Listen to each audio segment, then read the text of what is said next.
ചിലയിടങ്ങളിൽ എത്ര തവണ സന്ദർശിച്ചാലും കൊതി തീരില്ല എന്ന് പറയാറില്ലേ? സൗദി അറേബ്യയിലെ അങ്ങനെയുള്ളൊരു പ്രദേശമാണ് തായിഫ്. സന്ദർശകരുടെ കണ്ണിനും കാതിനും അക്ഷരാർത്ഥത്തിൽ കുളിര് പകരുന്ന ദേശമാണിത്. അത്യുഷ്ണകാലത്ത് മരുഭൂമിവാസികളുടെ ഉള്ളു തണുപ്പിക്കുന്ന ഒരു സുഖവാസ കേന്ദ്രം. തായിഫിലേക്കുള്ള യാത്ര തന്നെ രസകരമാണ്. വളഞ്ഞു പുളഞ്ഞു കിടക്കുന്ന ചുരം, റോഡിലെ പാർശ്വകാഴ്ചകൾ ശിലകളിൽ എഴുതിയ അമൂർത്ത കവിതകൾ പോലെ തോന്നിക്കും.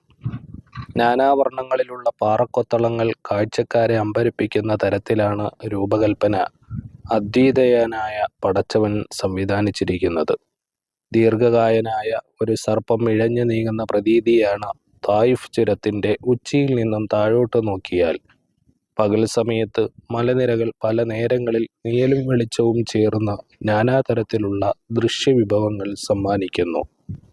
ഏറെ സമ്പന്നമായ ചരിത്ര പശ്ചാത്തലം കൂടിയുണ്ട് തായിഫിന്. അറബിയിൽ ഈ വാക്കിനർത്ഥം തീർത്ഥാടകൻ എന്നതാണ്. സൗദിയുടെ തെക്കു പടിഞ്ഞാറ് സ്ഥിതി ചെയ്യുന്ന ഈ പ്രകൃതി രമണീയമായ കേന്ദ്രത്തിലെത്താൻ ജിദ്ദയിൽ നിന്ന് റോഡ് മാർഗം ഏകദേശം 2 മണിക്കൂർ സഞ്ചരിക്കേണ്ടതുണ്ട്.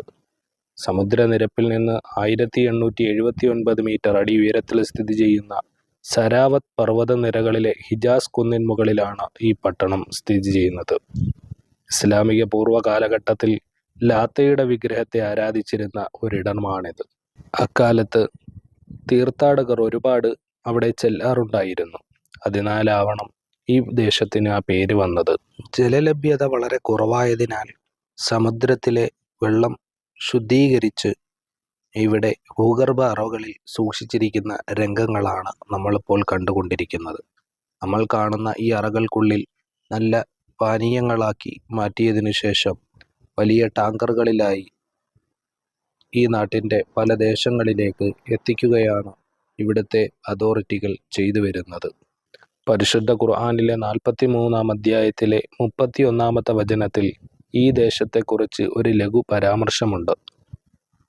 പ്രവാചകൻ നബി മുഹമ്മദ് റസൂലുള്ളാഹി സ്വല്ലല്ലാഹു അലൈഹി വസല്ലമ തങ്ങൾ സന്ദർശിച്ച ഒരു പ്രദേശം കൂടിയാണിത്. അതുകൊണ്ട് തന്നെ ഇസ്ലാമിക ചരിത്രത്തിൽ വേറിട്ടൊരു സ്ഥാനവും തായിഫിനുണ്ട്. മക്കക്കാരുടെ പീഡനം വല്ലാത്ത രീതിയിൽ കൂടിയ സമയത്താണ് തായിഫുകാർ തൻ്റെ പ്രബോധനം സ്വീകരിക്കുമെന്ന് മുത്തുനബി സല്ലല്ലാഹു അലൈഹി വസല്ലമ തങ്ങൾ പ്രതീക്ഷിക്കുകയും തായിഫിലേക്ക് യാത്രയാവുകയും ചെയ്തത്. തൻ്റെ അടിമയായിരുന്ന സെയ്ദ് ബിൻ ഹാരിസ റളിയല്ലാഹു അൻഹു ആ യാത്രയിൽ കൂടെയുണ്ടായിരുന്നു. പ്രവാചകനായി നിയോഗിക്കപ്പെട്ടതിൻ്റെ 10-ാം വർഷം ശവ്വാൽ മാസം അവസാനത്തിലായിരുന്നു തായിഫിലേക്കുള്ള പുറപ്പാട്. വഴിയിലുണ്ടായിരുന്ന ഓരോ ഗോത്രങ്ങളെയും നബി ഇസ്ലാമിലേക്ക് ക്ഷണിച്ചുകൊണ്ടേയിരുന്നു.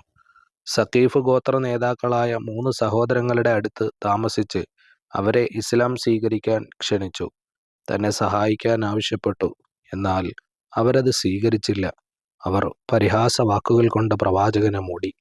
ഓരോ നേതാവിനെയായി റസൂൽ മാറി മാറി കണ്ടു. അവരുടെ എല്ലാം പ്രതികരണം മുത്തുനബി സല്ലല്ലാഹു അലൈഹി വസല്ലമ തങ്ങൾക്ക് പ്രതികൂലമായിരുന്നു.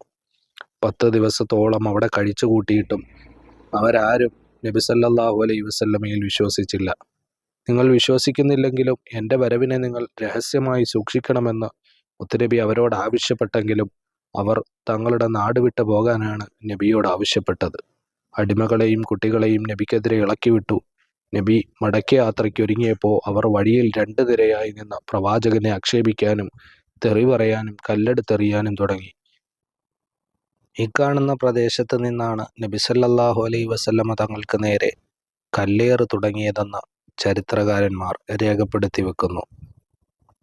അവരുടെ കല്ലേറ് കൊണ്ട് ക്ഷീണിതനായി മുറിവേറ്റ് മടമ്പിലൂടെ രക്തമൊലിക്കുന്ന രീതിയിൽ മുത്തുനബി സല്ലല്ലാഹു അലൈഹി വസല്ലമ തങ്ങൾ ഓടി രക്ഷപ്പെട്ട് ഒരു തോട്ടത്തിൽ അഭയം പ്രാപിക്കുകയായിരുന്നു.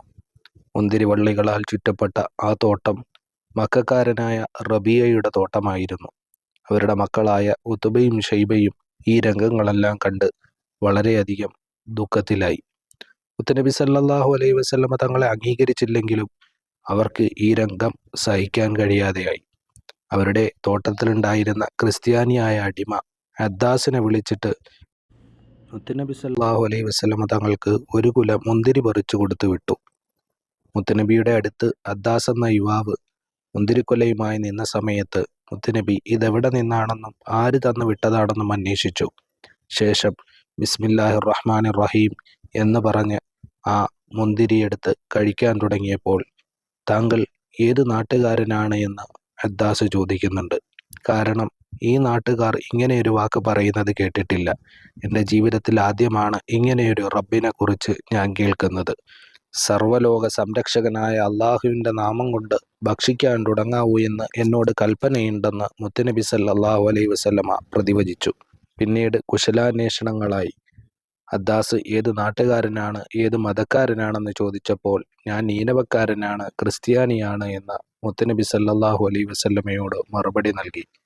നീനവക്കാരനാണല്ലേ, യൂനുസ് നബി ആ നാട്ടുകാരനാണല്ലോ എന്ന് മുത്തുനബി സല്ലല്ലാഹു അലൈഹി വസല്ലമ തങ്ങൾ പറഞ്ഞപ്പോൾ അദ്ദാസിന് ആശ്ചര്യം തോന്നി. ഇവിടെ ആരും ഇതുവരെ പറഞ്ഞു കേൾക്കപ്പെടാത്ത, എൻ്റെ പിതാക്കളിൽ നിന്ന് ഞാൻ കേട്ടു പരിചയമുള്ള യൂനുസ് നബിയെ നിങ്ങൾക്കെങ്ങനെ അറിയാം? അദ്ദാസിൻ്റെ ചോദ്യത്തിന് പരിഭ്രമമില്ലാതെ മുത്തുനബി സല്ലല്ലാഹു അലൈഹി വസല്ലമ തങ്ങൾ മറുപടി നൽകി, ഞാനൊരു നബിയാണ്, യൂനുസും ഒരു നബിയായിരുന്നു, യൂനുസ് എൻ്റെ സഹോദരനാണ്. ഇത് കേട്ടപാടെ അദ്ദാസ് റളിയല്ലാഹു അൻഹു മുത്തുനബി സല്ലല്ലാഹു അലൈഹി വസല്ലമ തങ്ങളുടെ പ്രബോധനത്തിൽ മുസ്ലിമായി. ഈയൊരു ആശ്വാസം മാത്രമായിരുന്നു തായിഫ് യാത്രയിൽ മുത്തുനബി സല്ലല്ലാഹു അലൈഹി വസല്ലമ തങ്ങൾക്ക് സന്തോഷമായി കടന്നു വന്നത്. അദ്ദാസ് റളിയല്ലാഹു അൻഹുവിൻ്റെ പേരിൽ സ്ഥിതി ചെയ്യുന്ന അദ്ദാസ് മസ്ജിദാണ് നമ്മളിപ്പോൾ കണ്ടുകൊണ്ടിരിക്കുന്നത്. അതിൻ്റെ ചുറ്റുവട്ടത്ത് കാണുന്ന ഈ പ്രദേശമാണ് ഉത്ബയും ഷൈബയും ഉണ്ടായിരുന്ന ആ റബിയയുടെ തോട്ടം. ഇപ്പോൾ അത് തരിശുപാടങ്ങളായി നിലനിൽക്കുന്നത് ഇവിടെ തണുപ്പുകാലം തുടങ്ങിയതിനാലാണ്. ഇപ്പോഴും മക്കയിലേക്കും മറ്റു പ്രവശ്യകളിലേക്കും വിഭവസമൃദ്ധമായ ഫലങ്ങൾ കൊണ്ടെത്തിക്കുന്നത് ഇവിടെ നിന്ന് തന്നെയാണ്.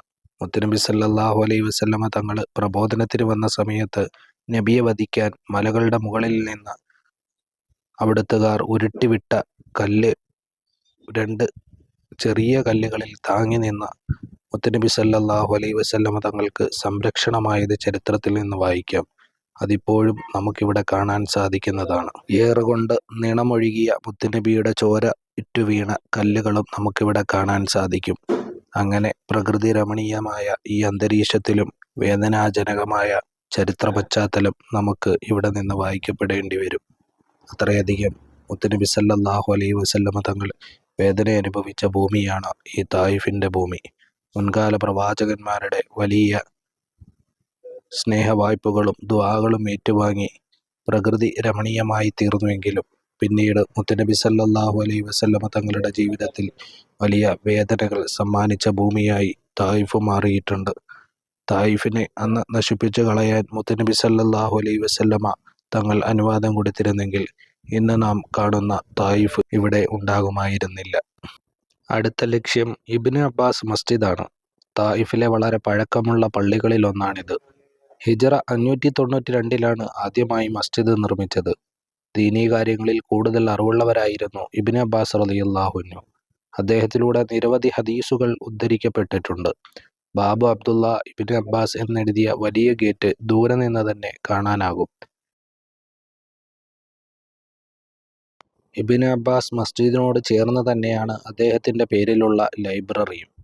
15,000 ചതുരശ്ര മീറ്ററാണ് പള്ളിയുടെ വിസ്തീർണം. വലിയ പള്ളിയാണെങ്കിലും അതിനൊരു മിനാരം മാത്രമാണുള്ളത്. അതുതന്നെയാണ് അതിൻ്റെ പ്രത്യേകത. ധാരാളം ആളുകൾ ദിനംപ്രതി ഈ പള്ളി സന്ദർശിക്കാൻ കടന്നു വരാറുണ്ട്. അവിടുത്തെ കബറടുത്ത് നിന്ന് ധാരാളം ആളുകൾ ദുആ ചെയ്യുന്നതും കാണാം. ഇതിൻ്റെ തൊട്ടടുത്ത് തന്നെ തലവെട്ടുപള്ളി എന്ന് മലയാളികൾ പറയുന്ന സൗദിയിലെ വധശിക്ഷകൾ നടപ്പാക്കിക്കൊണ്ടിരുന്ന പള്ളിയുടെ മുറ്റവും അടുത്ത് തന്നെയാണുള്ളത്. അതിനിടയിൽ പ്രകൃതി സുന്ദരമായ പല കാഴ്ചകളും കണ്ടുകൊണ്ട് ഞങ്ങൾ ഇബ്നു അബ്ബാസ് റളിയല്ലാഹു അൻഹുവിൻ്റെ മസ്ജിദിലേക്കെത്തി.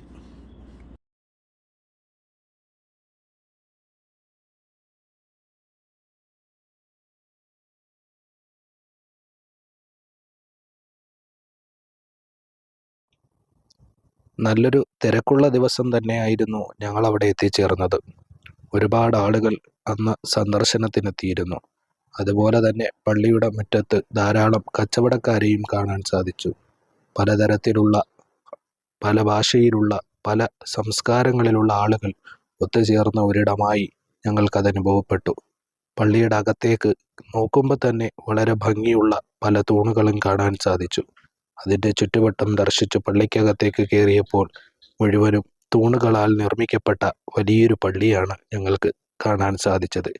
ഏത് ദിശയിലേക്ക് നടന്നാലും ഒരുപോലിരിക്കുന്ന ഈ പള്ളിയുടെ അകം വളരെ കമനീയമായി തോന്നി. ഇബ്നു അബ്ബാസ് റളിയല്ലാഹു അൻഹുവിൻ്റെ കാലഘട്ടത്തിൽ സ്ഥാപിക്കപ്പെട്ട പള്ളി പിന്നീട് വിപുലീകരിച്ചതാണെന്ന് മനസ്സിലായി.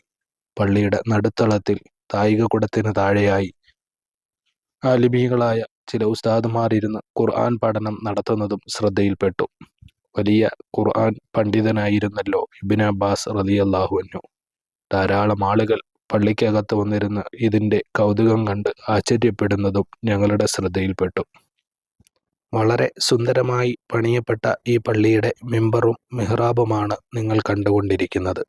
അതിനിടയിൽ മുസഹഫ് വെച്ചോതാനുള്ള പലതരത്തിലുള്ള തടി കഷ്ണങ്ങളും നമുക്കവിടെ കാണാൻ സാധിക്കുന്നുണ്ട്.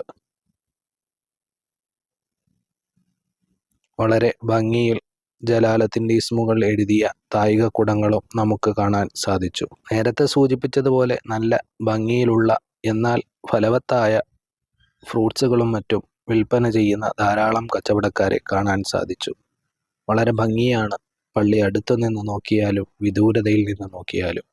ചെറിയ മിനാരത്തെക്കുറിച്ച് നേരത്തെ നാം സൂചിപ്പിച്ചിരുന്നല്ലോ.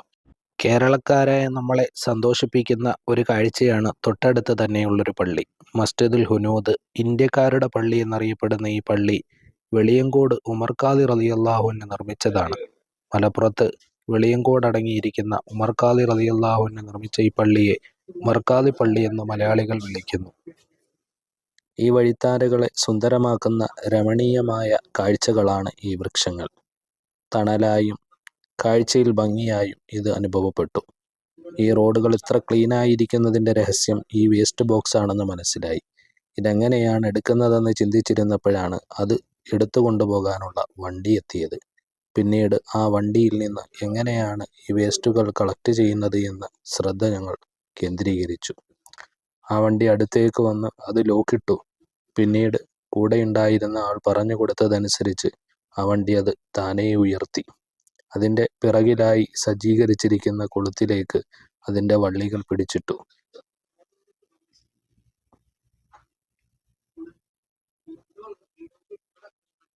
അങ്ങനെ വളരെ സിമ്പിളായി അത് പരിഹരിക്കപ്പെട്ടു. ഇതിനിടയിൽ ഞങ്ങൾക്ക് സ്ട്രോബെറി കഴിച്ചുകൊണ്ടിരുന്ന പോലീസുകാരുടെ സല്യൂട്ടും അവരുടെ സ്വധൈര്യമുള്ള മുന്നേറ്റവും കാണാനിടയായി. ആ നാട്ടിലേക്ക് സിയാറത്തിന് വന്ന മറ്റ് പ്രിയപ്പെട്ട കൂട്ടുകാരാണ് ഈ രംഗങ്ങൾ സമ്മാനിച്ചത്. ഇവിടെ വന്ന യാത്രക്കാരുടെ എണ്ണവും അറിയാൻ ഈ ബസ് കിടക്കുന്ന ഇടം പരിശോധിച്ചാൽ തന്നെ മതിയാകും. ഡ്രൈവിംഗ് സീറ്റിലേക്ക് കയറിയ അബ്ദുള്ള ഇക്ക ഞങ്ങളെയും കൊണ്ട് വീണ്ടും യാത്രയായി. ഇബ്നു അബ്ബാസ് റളിയല്ലാഹു അൻഹുവിൻ്റെ ചരിത്രമുറങ്ങുന്ന ഈ ഭൂമികയിലൂടെ ധാരാളം കാഴ്ചകൾ കണ്ടു. സൗദി പട്ടാളക്കാരുടെ വാസസ്ഥലമാണ് നിങ്ങളിപ്പോൾ കണ്ടുകൊണ്ടിരിക്കുന്നത്. ഇവിടെ അവർ പരിശീലനം നടത്തുന്ന ഇടമാണെന്ന് ഡ്രൈവർ ഞങ്ങൾക്ക് ഓർമ്മപ്പെടുത്തി തന്നു. കൂടെ ഉണ്ടായിരുന്ന അമീർ ഉസ്താദ്, നിസാം ഉസ്താദും ഇതിനെക്കുറിച്ച് കൂടുതൽ വാചാലനാവുന്നത് കേൾക്കുകയുണ്ടായി. സൈനിക മികവിൻ്റെ വേറിട്ട കാഴ്ചകൾ സമ്മാനിക്കുന്ന രീതിയിൽ തോക്കുകളും പീരങ്കികളുമൊക്കെ സ്ഥാപിച്ചിരിക്കുന്നതും ഞങ്ങൾക്ക് ഈ യാത്രയിൽ കാണുവാൻ സാധിച്ചു. മലനിരകൾക്ക് താഴ്വശത്തായി താഴ്വാരങ്ങളെ ചുറ്റിപ്പറ്റിയുള്ള ഈ സൈനിക കേന്ദ്രങ്ങൾ ഞങ്ങൾ അല്ലാതെ ആകർഷിച്ച് കണ്ടുകൊണ്ടേയിരുന്നു.